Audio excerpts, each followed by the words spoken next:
Hello everyone, Vincent here from HDTV Test here. I'm a TV reviewer and professional calibrator. In this video, I'm going to review the Panasonic UB9000 4K Ultra HD Blu-ray player, including some picture quality comparisons with the OPPO 203. Now let's start with the design.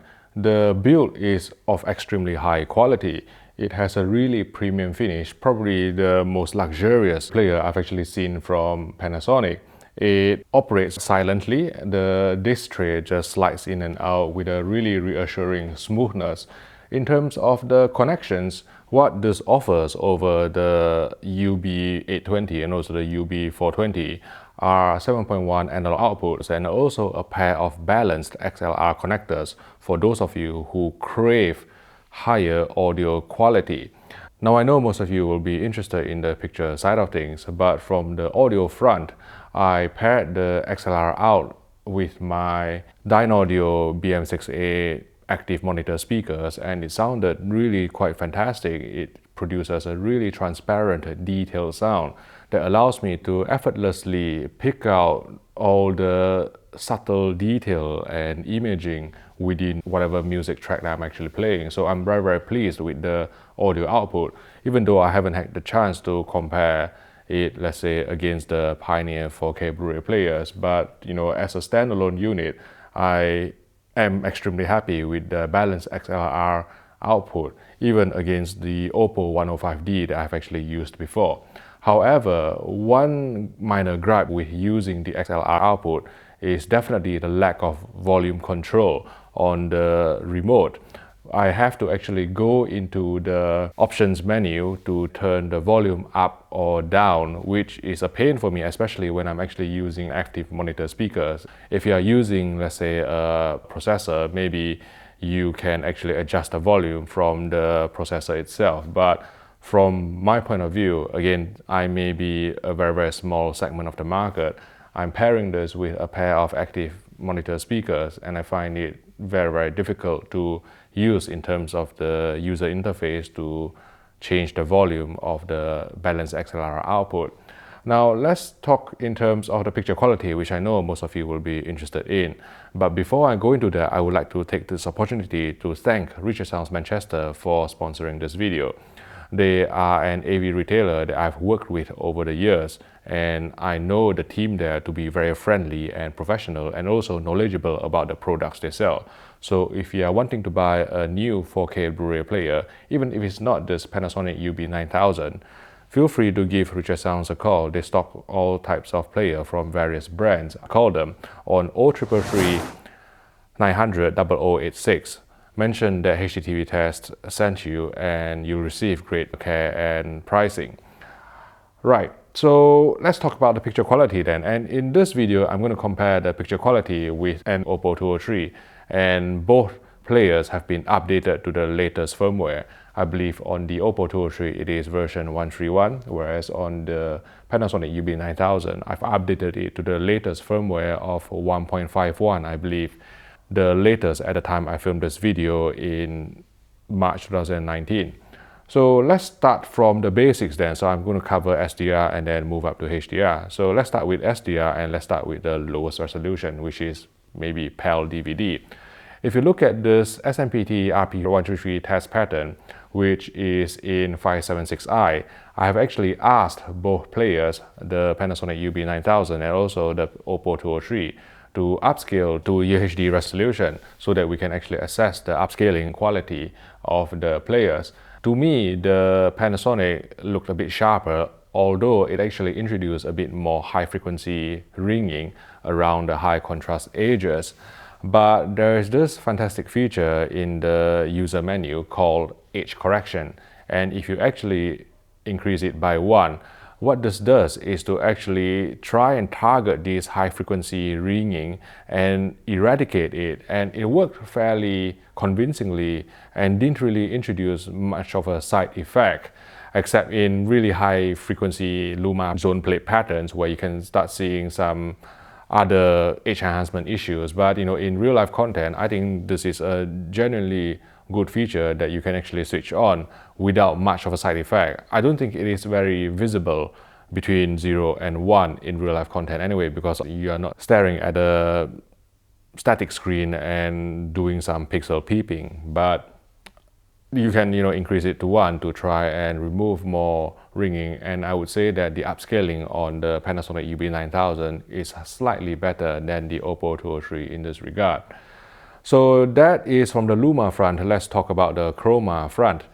As you are probably aware, discs including 4K Ultra HD Blu-rays are mastered to 420 Chroma, and eventually they have to be converted to 444 Chroma or RGB output before they can be displayed on screen.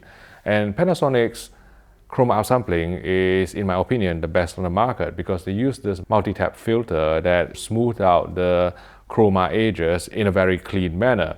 If you look at this Chroma zone plate pattern from the Spears & Mansell testes, you can see that the circular colored lines looked more smooth on the Panasonic UB9000 versus the OPPO 203, which looked a bit more jagged. And if we upgrade to a 4K HDR test pattern, even though the lines are thinner, you can still see that the OPPO is presenting it in a slightly jagged manner, especially as the frequency response goes higher towards the outer edges, whereas on the Panasonic UB9000, they still maintain a very clean and sharp chroma detailing. Obviously, we're talking about pixel peeping territory here. We're not really talking about something that is truly obvious from a normal viewing distance. But if you want the highest quality chroma upsampling from your 4K Blu-ray player, then I believe that nothing on the market can really beat the Panasonic. However, there's a slight side effect to this very aggressive and high quality multi-tap chroma upsampling, and it is the introduction of chroma overshoot on certain solid color test pattern. As you can see from this chroma pattern from Spears & Mansell, again, there's some ringing on the Panasonic along the edges. Now, in real-life content, I believe this to be extremely subtle, but if you are perturbed by this chroma ringing, you can try and reduce the chroma sharpening to -4, which I believe will make the ringing go away. But as a result, you'll be limiting the chroma bandwidth as well. You can see that these thin chroma lines are becoming darker, meaning that even though you reduce the chroma ringing, you actually also cap the chroma bandwidth as well. So in my opinion, if you are not really offended by this chroma ringing, which in my opinion is very, very subtle in real life content anyway, just leave this at 0. And here comes another thing about the Panasonic UB9000 is that there is no way to disable the 20-minute switch off function. So when you pause a movie or you leave the home screen on, after 20 minutes of inactivity, the player will automatically switch off, which is what has happened in this case. Right, I'm not going to actually switch it back on because I can't really find the remote control at the moment. But yeah, so I'm just going to continue talking about the Panasonic UB9000 4K Blu-ray player. So where was I? Yes, I talked about simple upscaling. I talked about chroma upsampling, and the next thing I want to really talk about is probably to move into the HDR side of things.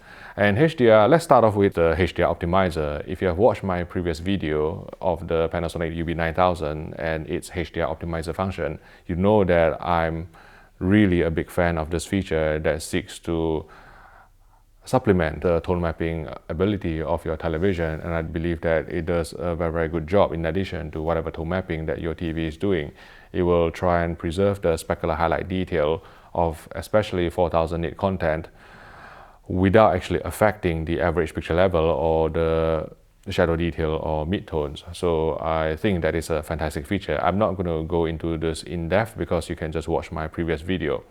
But the next thing that I want to talk about is the HDR to SDR conversion.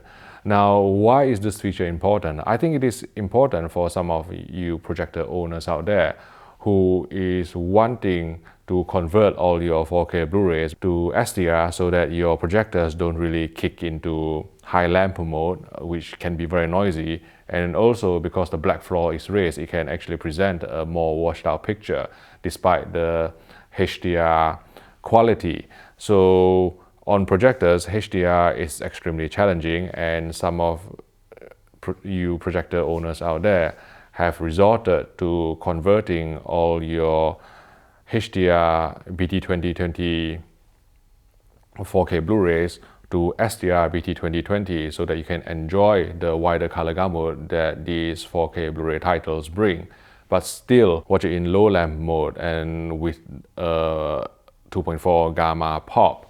And as is the case with my previous comparison between the OPPO 203 and the UB900, the same HDR to SDR conversion issues are still present on the OPPO 203, whereas the feature is much more refined and delivers a better picture quality on the Panasonic. If you look at this color ramp test pattern here, originally it is actually in 4K HDR, but I've actually set both players to downgrade it and output 4K SDR, but maintaining the BT2020 color gamut. And you can see that on the OPPO, there's some slight black crash with a really non-smooth transition from this very dark region to the brighter regions, and also there is banding artifacts throughout the entire tonal range. Whereas on the Panasonic UB9000, you can see that the transition is extremely smooth while maintaining the color fidelity and also the near black detail. So this is definitely one feature that is a victory for Panasonic over the OPPO, and I don't think that anyone of you out there can argue with that. So HDR to SDR conversion goes to the Panasonic. Next, what I want to talk about is actually Dolby Vision, which is very strange to me because, you will probably be aware that the marketing of Dolby Vision is intended to convince us and convince you that regardless of your display and your source player, as long as you have the Dolby Vision chipset and the Dolby Vision proprietary dynamic metadata processing, it should present a similar looking picture that is accurate to the creator's intent. But that's certainly not the case here when I actually tested it out on the Panasonic UB9000. First, I'm going to compare Dolby Vision and Dolby Vision on both players. So I'm playing this disc here. I think it is the Fate of the Furious, which I happen to have 2 copies of. It is in Dolby Vision. You can see that on the shot here, the specular highlight detail in the sun and just the surrounding glow is more blown out and clipped on the Panasonic UB9000 compared with the OPPO 203, which retains the round shape of the sun and the glow around it in a much more convincing manner that presents all the detail. And unlike many other formats, you can't actually adjust the picture settings in Dolby Vision mode on the Panasonic UB9000. So the only way to actually restore the specular highlight detail of the sun in this Dolby Vision title, which I believe is mastered to 4000 nits, is by reducing the contrast setting or contrast value on the TV itself. Another quirk with playing back any Dolby Vision disc on the Panasonic UB9000 is that, whenever there's a blank screen, for example, when you first load the disc and you go into the, say, splash screen or title menu, before that there's usually a blank screen. On the OPPO 203, the screen is entirely black, but on the Panasonic UB9000, this screen is an elevated gray, which may throw some people off, and it certainly threw me off before.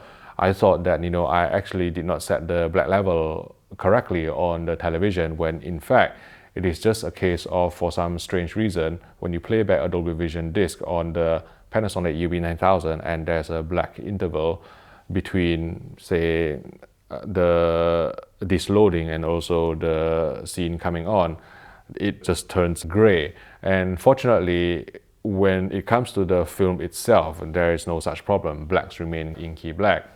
Also, I need to actually mention that when you look at a scene side by side versus the OPPO 203, both in Dolby Vision, the Panasonic seems to present it in a brighter manner. The average picture level, or APL, is elevated, as you can see from this scene, again from Fate of the Furious. Now, if I force both players to output in HDR10 static metadata without Dolby Vision, then you can see that the average picture level is very, very similar between them two. But if I actually then ask the Panasonic UB9000 to send out Dolby Vision while the OPPO 203 sends out HDR10, you can see that the Dolby Vision presentation on the Panasonic UB9000 is actually brighter than the HDR10 version. And again, this to me is very confusing. It's all very confusing because when you talk about Dolby Vision content, you have to trust that Dolby knows what they are doing. You know, they have the reference. I mean, when you talk about HDR10, I know what the reference looks like because I can actually just get a HDR10 monitor from Sony, the X300 RGB OLED monitor, 30,000 pounds, reference broadcast monitor. I put a HDR10 content and I know that that is the reference. I have something to compare to. But with the Dolby Vision stuff, you know, I don't know what the reference is. You know, there's no like Dolby Pulsar, you know, around that people can actually refer to about what Dolby Vision should look like. So should Dolby Vision content look brighter than HDR10? I generally don't think so. But again, I've asked Panasonic why this is the case, and they said Dolby Vision is actually Dolby's proprietary technology, and you know, you have to actually ask them why this is happening, why the Dolby Vision presentation from the Panasonic UB9000 is entirely different, brighter with more clip highlight detail than the Dolby Vision presentation of the OPPO 203. But I shall try and investigate further, maybe ask Dolby some questions. Again, you know, I don't really expect any answer. They never answer my questions anyway. The Panasonic UB9000 has other non-picture quality related shortcomings compared with the OPPO 203 as well. For example, I've always complained to Panasonic for ages that on their LED indicator, they never put the chapter information, which is present on the OPPO 203 when I test TVs in a pitch black room, and if I want to actually go forward to a certain chapter just to check out that scene on the TVs I review. I find the chapter information extremely handy for me. When you're fumbling about in the dark, I really appreciate all the help I need, you know, to guide me really. Other advantages of the OPPO over the Panasonic UB9000 is definitely that the OPPO is more of a universal player, whereas the Panasonic UB9000, it doesn't play SACD, it doesn't play DVD audio, it doesn't even actually output, you know, high quality audio codecs from MKV files. So as a media server and as a audiophile grade universal player, the OPPOs, especially the 205, is certainly better than the Panasonic UB9000. So if you're considering buying the Panasonic UB9000, you have to understand its limitations. It is not a universal player. It is not meant to be a media server. It has some streaming apps, including Netflix and also Amazon Prime Video, and I think they all can stream in HDR as well, but the output is limited to 60 Hz and they can't actually play back 24 Hz natively from these streaming apps. So you may see some telecine each other depending on the picture settings on your TV. But what the Panasonic UB9000 excels at is definitely its media disc playback, be it upscaling for DVD, be it a Blu-ray or be it a 4K Blu-ray, where its HDR optimizer really is in a class of its own compared with other players on the market, none of which have this feature. I believe that for pure DVD, Blu-ray and 4K Blu-ray playback, no other player can beat the Panasonic UB9000 in terms of picture quality, and so it gets our highly recommended Best in Class award, even at a price of above £800. If you found this video useful, please click the like button and subscribe to the HDTV Test YouTube channel for more videos like this. Thank you for watching, and I'll see you in the next video.